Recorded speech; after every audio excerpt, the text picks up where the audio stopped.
नमस्कार। एग्रीमीटर में आप सभी का स्वागत है। मैं हूं विपुल सिंह और आज के एग्रीमीटर में हम बात करेंगे ग्वार, कैस्टर और कॉटन सीड ऑयल कैक को लेकर के। जी हाँ, इन सभी कमोडिटीज़ पर बातचीत करने के लिए हमारे साथ जुड़ रहे हैं विशेष मेहमान, कुंवर जी ग्रुप के डायरेक्टर और हेड रिसर्च रवि देवरा जी। रवि सर, पहले तो बहुत बहुत स्वागत, नमस्कार आज के इस खास कार्यक्रम में आपका। सर नमस्कार सर। सर आज कई सारे चीज़ों पर आपसे बातचीत करनी है। शुरुआत कैस्टर सीड के साथ करना चाहेंगे। कैस्टर सीड का प्रोडक्शन जो है इस बार कम होने का अनुमान जो है जताया जा रहा है। साथ ही अगर हम देखें तो जनवरी से लेकर मई के बीच में कैस्टर ऑयल का एक्सपोर्ट भी हमने देखा कि वो कम होता हुआ दिखाई दिया। हालांकि अगर प्राइसेस की बात करें तो एक साल में कैस्टर सीड का भाव करीब 17-17.5% के आसपास उछलता हुआ दिखाई दिया है। अब आगे के लिए क्या आउटलुक आप देख रहे हैं? ये तेजी जो बनी हुई है वो आगे जारी रहेगी या आप थोड़ी तेजी थमती हुई दिखाई देगी?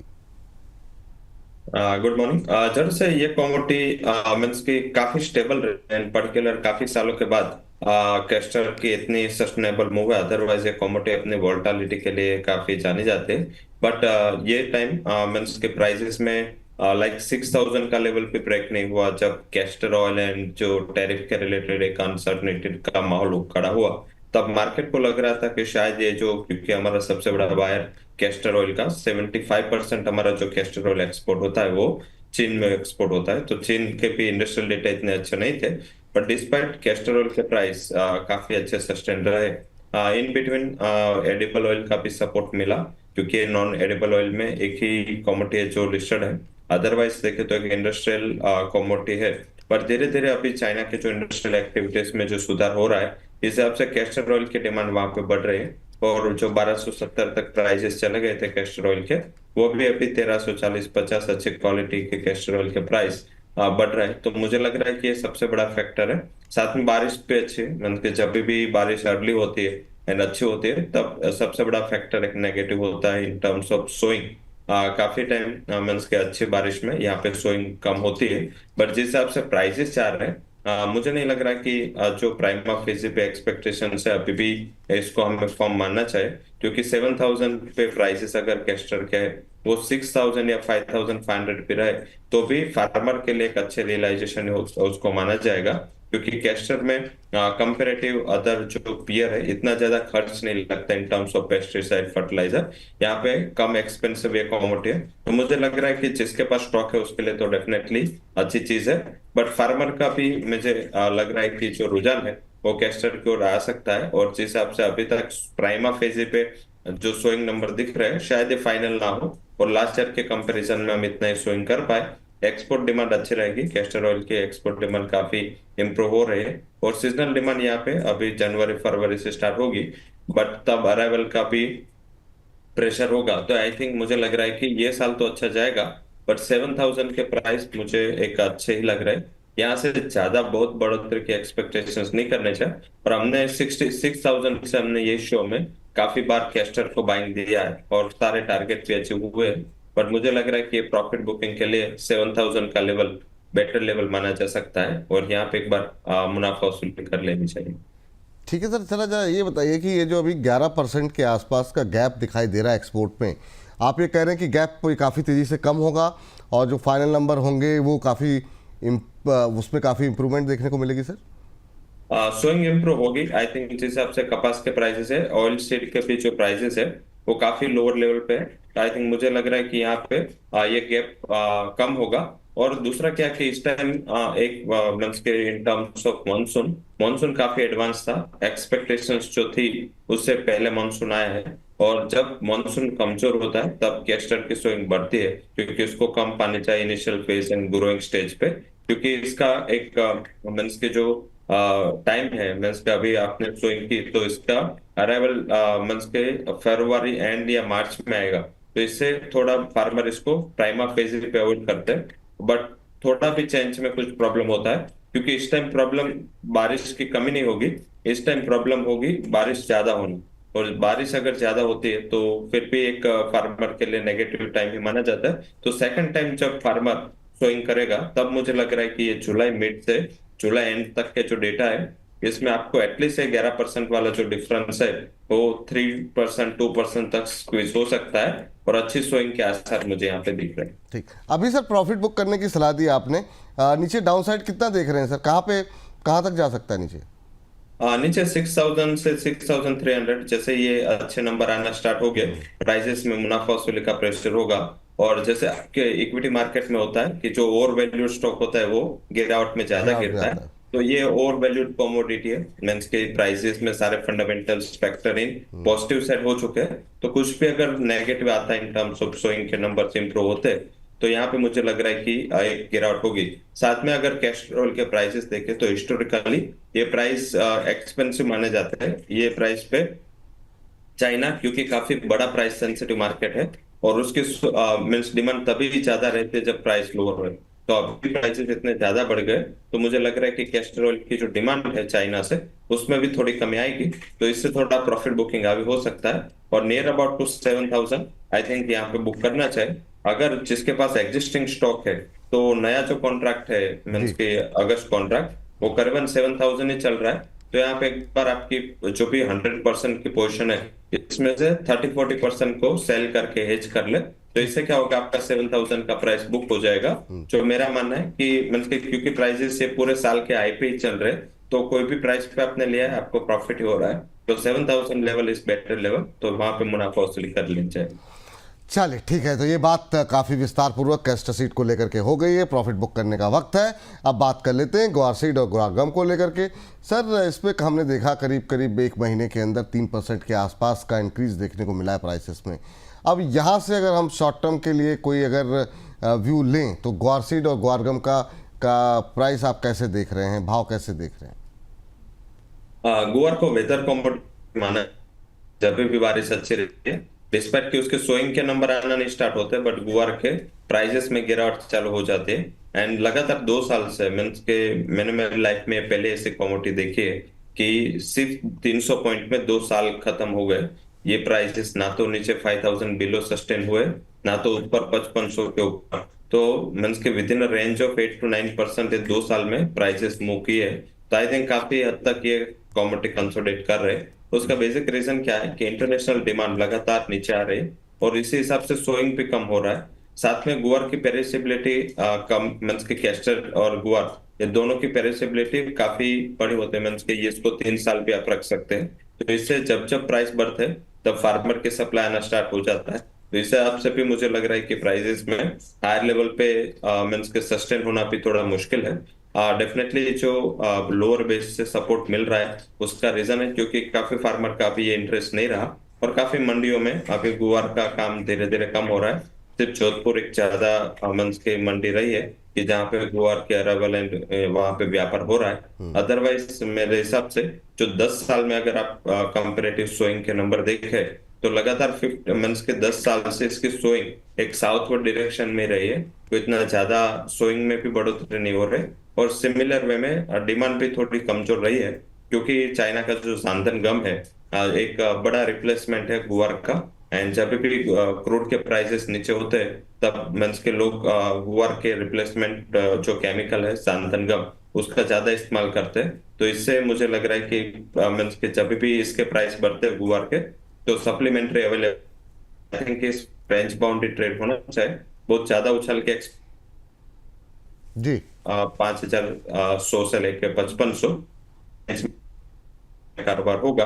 और गुआर गम पे बात करें तो यहाँ पे जो रेंज बना है उसने 9400 से लेके ऊपर 10600, तो यही रेंज में यहाँ कारोबार होगा।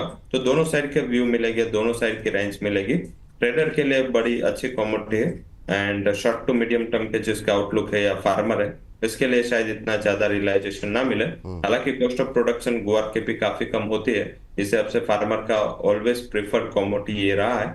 बट मुझे लग रहा है कि इस टाइम दूसरे काफी ऑप्शन अवेलेबल है, तो गुआर में इतना ज्यादा इंटरेस्ट सोइंग का नहीं होगा। इस हिसाब से प्राइसेस 5000 के बिलो सस्टेन नहीं हो गए, ऐसा मेरा मानना है। चलिए मेरे पास एक दो सवाल थे लेकिन आपने एक ही प्रश्न के उत्तर में वो तमाम प्रश्नों के उत्तर दे दिए, तो ये बड़ी एक खास बात है आपकी। अब सर जरा बात थोड़ी सी कपास खल की कर लेते हैं। इस साल प्रोडक्शन में थोड़ी सी कमी की बात कही जा रही है। अभी पीते एक भाव में एक महीने की बात करें तो भाव में करीब 4% और अगर एक साल की बात करें तो 11% से ज़्यादा की तेज़ी ऑलरेडी आ चुकी है। ऐसे में अगर हम फ्यूचर देखें कपास खल का तो क्या दिखाई दे रहा है आपको? और तेजी एक्सपेक्टेड है या हो गई जितनी तेजी आनी थी? यहाँ पे तेजी आ चुकी है जितने आने थे, फंडामेंटल काफी प्राइसिंग है। दूसरा फैक्टर क्या है कि जिस हिसाब से आप देखें तो कॉटन के प्राइसेस साल में काफी हद तक मैं उसके 3 to 4% नीचे है। साथ में कपास के प्राइसेस करीबन 8 to 10% नीचे है। उसके सामने कपास खल के प्राइसेस हायर लेवल पे चल रहे हैं। इसके जो पीयर खल है, जो भी सोया मिल हो, जो इतने भी एक्सपोर्ट हम कर रहे हैं, सारे जो कमोडिटीज है उसके प्राइसेस गिरे, बट सामने कोकुड़ कपास खाली के प्राइसेस हायर लेवल पे सस्टेन रहे। सोया मिल का जो रिसेंट हुआ था मीन्स एक्सपोर्ट को लेके जो अनसर्टनिटी बनी थी यूरोप में, तो इससे थोड़ा रिप्लेसमेंट डिमांड यहाँ पे देखने को मिली थी। और आई थिंक अभी तो यहाँ पे ऑफ सीजनलिटी है, बट इस टाइम क्या हुआ कि फार्मर मंडियों में माल लेके ही नहीं आए। फार्मर जो भी माल दिया वो सीसीआई को ही माल दिया, क्योंकि सीसीआई के प्राइस मंडियों के प्राइस से 100 से 150 रुपये अप थे। तो इससे क्या हुआ कि जो भी सारा प्रोक्योरमेंट है, सीसीआई को 15 दिन अपना प्रोक्योरमेंट एक्सटेंड भी किया, तो काफी हद तक मीन्स के अभी 10 साल में सबसे ज्यादा माल सीसीआई ने बाई किया। तो अगर इतना माल इसके पास है तो इसका एडिशनल प्रेशर कॉटन कॉम्प्लेक्स में ना आए, तो वो अभी इसको लिक्विडेट भी नहीं कर रहे। तो जो जिनिंग में माल चाहना चाहिए था वो अभी सीसीआई के पास है। जिनर्स 30% कैपेसिटी पे चल रहे हैं, तो जब तक जिनिंग नहीं होगी तब तक कपास खल मार्केट में आएगा नहीं, और इसी हिसाब से प्राइसेस ये लेवल पे सस्टेन है। अभी जो गिरावट की जो पहले 2700-2500 की बात हो रही थी, ऐसा कुछ बड़ा गिरावट नहीं होगा। इसका रीजन है क्योंकि 1-2 महीने में इसकी सीजनलिटी ऑन होगी, और जो एनिमल फीडिंग डिमांड है इसमें ज्यादा ज्यादा तक कपास खली का इंडिया में यूज होता है। तो मंस के सर्दियों के मौसम में इतनी डिमांड रहती है। बट इनिशियल वे में मुझे लग रहा है कि जिसके पास स्टॉक हो वो एटलीस्ट अपने स्टॉक को हेज करके चले। और अगस्त का प्राइसेस भी काफी अच्छी प्रीमियम के साथ चल रहे हैं। 3300 के करीब प्राइसेस चल रहे हैं, तो वो लेवल पे मेरे हिसाब से वो ऑल टाइम हाई के करीब ही प्राइस है मीन्स के अभी तक के। तो आई थिंक वहां पे एक बार हेज करके चलना चाहिए। जी। ये भी एक ओवर वैल्यूड कॉमोडिटी अपने बास्केट में, तो यहाँ पे थोड़ा मुनाफा वसूली का प्रेशर आपको 2900 से 2950 तक अगले मंथ के 20 से 25 ट्रेडिंग सेशन में आता दिखेगा। तो मेरे हिसाब से बेटर लेवल पे बेटर प्राइस है, यहाँ भी मुनाफा वसूली कर लेनी चाहिए। जी। चलिए सर, अब आखिरी सवाल आपसे। आज की अगर top agri call, trading call आपसे अगर लेनी हो तो क्या रिकमेंड करेंगे हमारे दर्शकों को आप? जरूर से, एक तो हमने जो बात की हमारी थीम पे थी वो थी गुआर सीट में मैंने बाइंग की रिकमेंडेशन दी है। मुझे लग रहा है कि जो एक्सपेक्टेशन है हायर स्विंग की, शायद इतना हायर स्विंग ना हो, एंड यहाँ पे मुझे लग रहा है कि एक बाइंग कर लेना चाहिए। ये लेवल पे 5360 का टारगेट होगा, जुलाई फ्यूचर को बाई करना है। 5178 के स्टॉप लॉस के साथ आप यहाँ पे बाई कर सकते हैं। सेकंड रिकमेंडेशन कोरिएंडर पे होगी। धनिया में Gondal as well as Rajasthan मंडियों में काफी बढ़िया अराइवल्स थी। जिस हिसाब से बारिश चालू हुई है एंड जिस हिसाब से सप्लाई रुकी है, मुझे लग रहा है कि बेटर एडवांटेज यहाँ पे मिल सकता है। एंड कोरिएंडर धनिया भी आप बाय करें, वहां भी जुलाई फ्यूचर बाय की रिकमेंडेशन है। 7170 के करीब बाय करना है। स्टॉप लॉस 7110 का होगा। 7280 से 7300 तक के लेवल आपको धनिया जुलाई कॉन्ट्रैक्ट में आते हुए दिख सकते हैं। चलिए, तो ये बात धनिया और पे टारगेट जो है 7280 पे निकल के आ रहा है। 7170 का एक स्टॉप लॉस, और दूसरी कमोडिटी भी स्क्रीन पर दिखा दीजिए, और वहाँ पर भी जो है खरीदारी की सलाह यहाँ पर निकल करके आती हुई। ग्वार सीट पे खरीदारी की सलाह, 5360 का लक्ष्य, 5178 का स्टॉप लॉस। बहुत बहुत शुक्रिया सर, बहुत बहुत धन्यवाद आपका आज की इस चर्चा में जुड़ने के लिए और इन तमाम कमोडिटीज़ पर डिटेल में बातचीत करने के लिए। कोई डिस्क्लोजर आपकी तरफ से?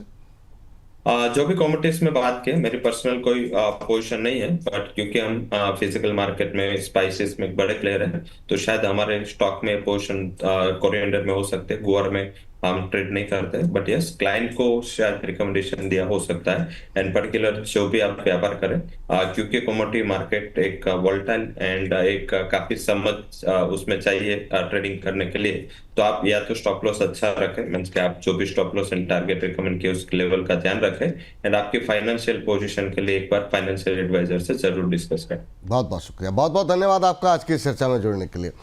चलिए अब आगे बढ़ते हैं, बात कर लेते हैं आलू की। जी हाँ, अगर हम बात करें आलू की, तो आलू का उत्पादन पिछले साल की तुलना में बढ़ करके अब 6 करोड़ टन होने का अनुमान है।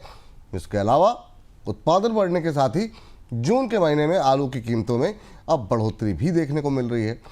तो इस पर थोड़ी सी बातचीत करते हैं, और आलू पर बातचीत करने के लिए हमारे साथ जुड़ गए हैं दिल्ली एग्रीकल्चर मार्केटिंग बोर्ड के सदस्य महेंद्र कुमार सनपाल जी। महेंद्र जी, बहुत बहुत स्वागत आपका आज की इस चर्चा में जुड़ने के लिए। और सबसे पहले आपसे जानना चाहेंगे, उत्पादन बढ़ने के अनुमान से क्या आलू की कीमतों में गिरावट देखने को मिलेगी या फिर ये जो तेजी देखने को मिल रही है वो अभी कंटिन्यू रहेगी? नहीं, आगे गिरावट देखने को मिलेगी आलू के अंदर। अभी आलू का स्टॉक बहुत है कोल्ड स्टोरों के अंदर, और आलू में धीरे धीरे मार्केट डाउन होगा, मार्केट ऊपर नहीं आएगा। आलू की सप्लाई की सिचुएशन क्या है सर दिल्ली के अंदर? अभी किस तरह की सप्लाई देखने को मिल रही है? 70 से लेकर 100 गाड़ी है। आगे चल करके क्या बड़े ट्रिगर हो सकते हैं आलू के लिए? क्या कुछ अपडेट्स आप देख रहे हैं? कुछ जानकारी जो हमारे ट्रेडर्स को आप या फिर हमारे दर्शकों को देना चाहें?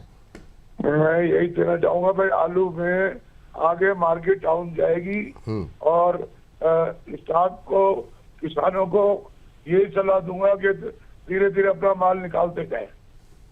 धीरे धीरे तो क्या करंट भाव पे ही निकालते रहे, थोड़ा वेट करना चाहिए? नहीं, वेट नहीं करना चाहिए। वेट करने से माल भी खराब हो जाएगा। और अभी हिमाचल का नया पहाड़ी आलू निकल जाएगा, और फिर दशहरे के आसपास अपना पंजाब का नया आलू भी निकल जाएगा। ठीक है सर, थैंक यू ये बताने के लिए हमारे ट्रेडर्स को, हमारे किसानों को, कि अभी फिलहाल के लिए आलू में अब दबाव देखने को मिलेगा। तो अगर मौजूदा भाव से यहाँ से निकलने की ही सलाह यहाँ पर आपको दी जा रही है आलू से, तो समय रहते निकल जाइए। बहुत बहुत शुक्रिया सर आज की, महेंद्र जी, आज की इस चर्चा में जुड़ने के लिए, अपना महत्वपूर्ण समय देने के लिए। Thank you.